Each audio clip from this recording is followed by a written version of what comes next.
Good day to all of you. Jack of all at your service. Sa video ito, tatry nating magbukas ng handrail. And check then yung ating tinatawag na carbon brush kung okay pa siya. If not, meron tayo ditong extra carbon brush. No, ipapalitan natin. Try natin palitan, no. So ito yung aking drill. So tools needed for this operation is our Phillips screw, driver, or if you have IXO, pwede rin gamitin, no? Okay, let's start. Okay.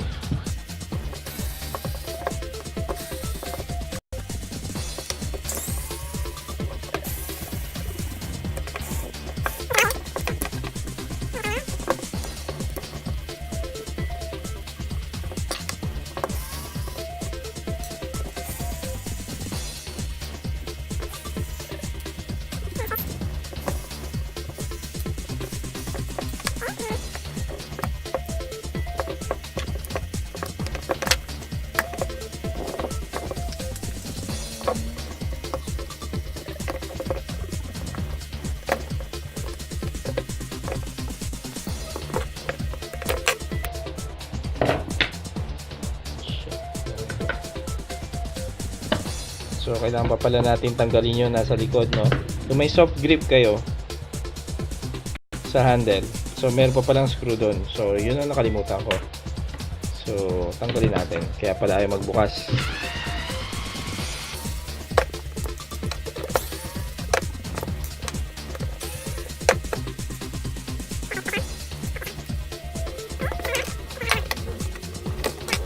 So,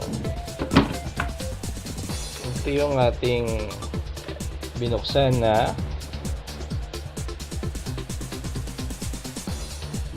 handrail, no? So basic parts. So makikita natin ito ang ating bearing,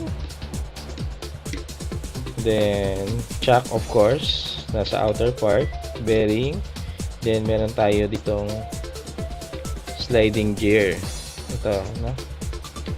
So, ang function ng gear is normally for speed, no? Speed adjustment. Yung gearing na yan.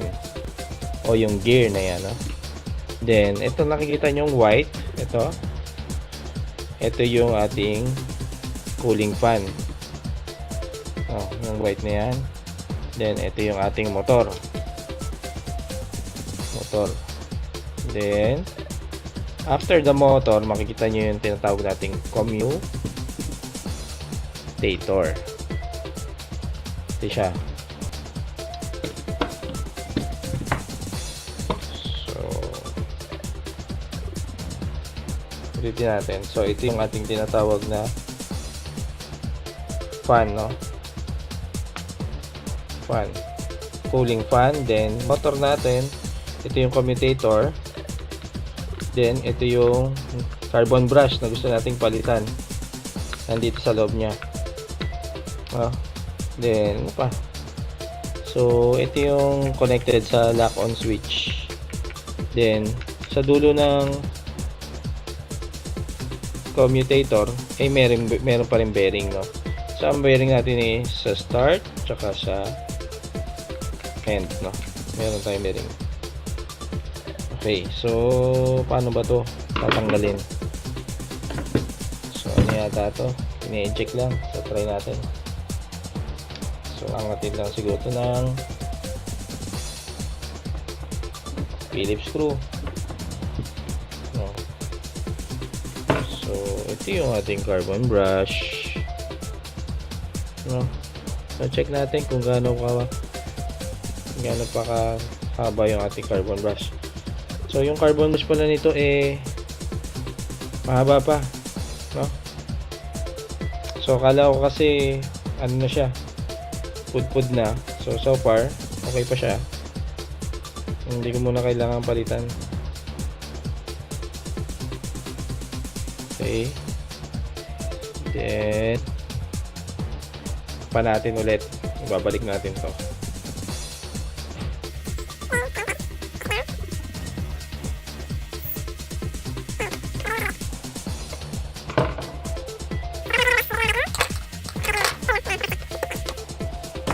So, pansinin nyo, dapat yung carbon brush natin magta-touch sa commutator. So, ito yung carbon brush na sa taas. Hindi pa siya pudpud. Yung sa baba, sige, try rin natin tignan, no? So, normally, carbon brush. Dalawa yung carbon brush natin. And, normally, pag bumili kayo ng handrail, may libre na yon, no? May kasama na yon. Ito pa yung libre nung binili ko siya. Mahaba siya. Mahaba pa yung carbon brush.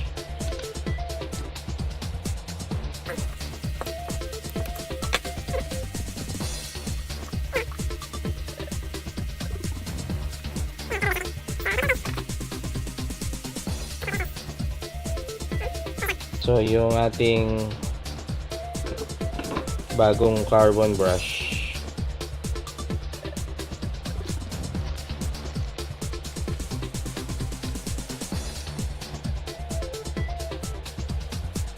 Ganyan yung haba niya. Ito, bago. Ito yung luma. So, hindi pa siya pudpud. Kunti pa lang.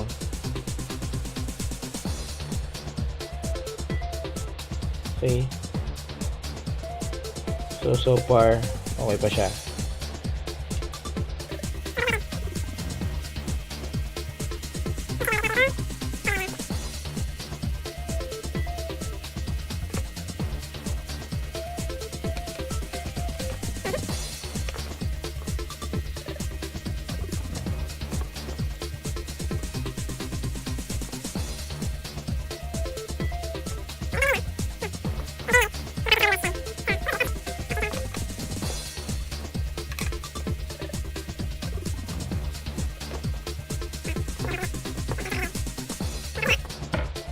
Kalimutan kong ilagay ulit yung wiring.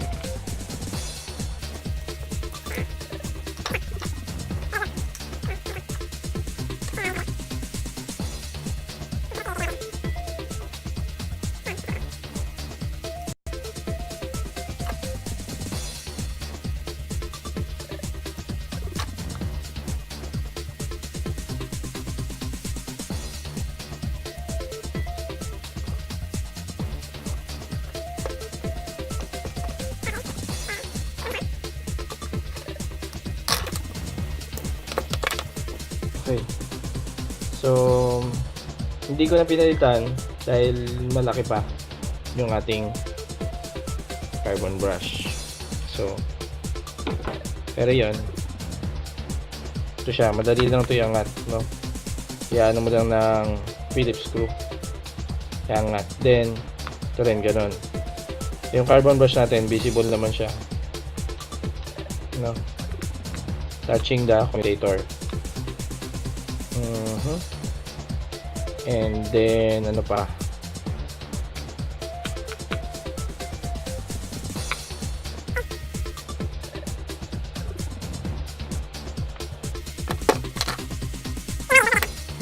yung wiring natin, don't forget to naibalik nyo, no? Don't forget to return the wiring. So itong blue na to, so it may be different color sa ibang unit.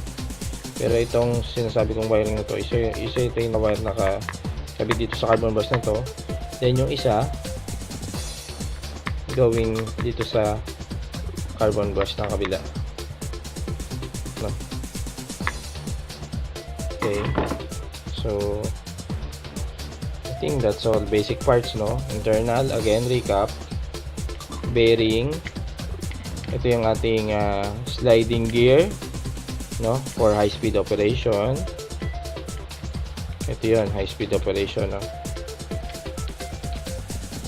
Then ito yung ating cooling fan, then motor, then commutator, then carbon brush, then again bearing at the end, no? So yun yung common parts ng ating inside the drill. Okay, so ibabalik ko na siya.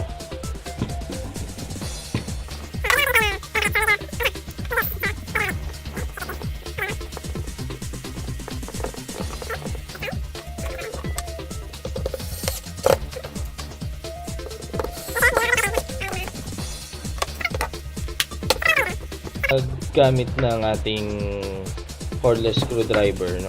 Kahit ito lang, kahit IXO lang, hindi na kailangan yung mga iTorque driver, no? Kasi general use lang naman, and meron na tayong thread na sinusundan.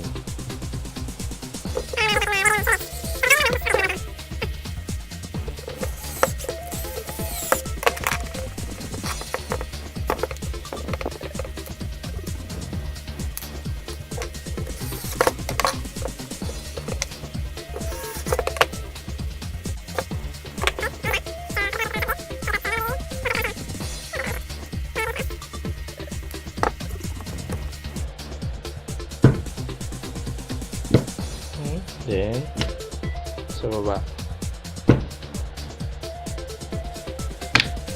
Yan. Okay na siya ulit. So, subukan natin, no? Kung gumagana siya.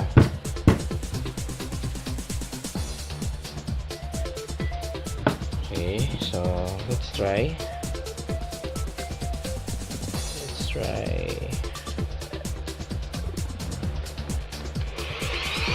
Minimum speed.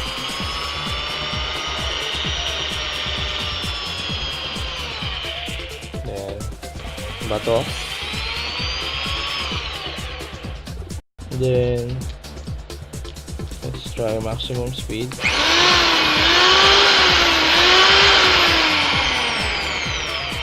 Then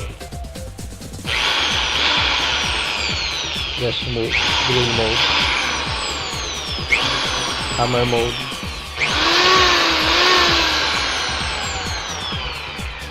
Okay. It works fine. That's all for this video. Thank you for watching.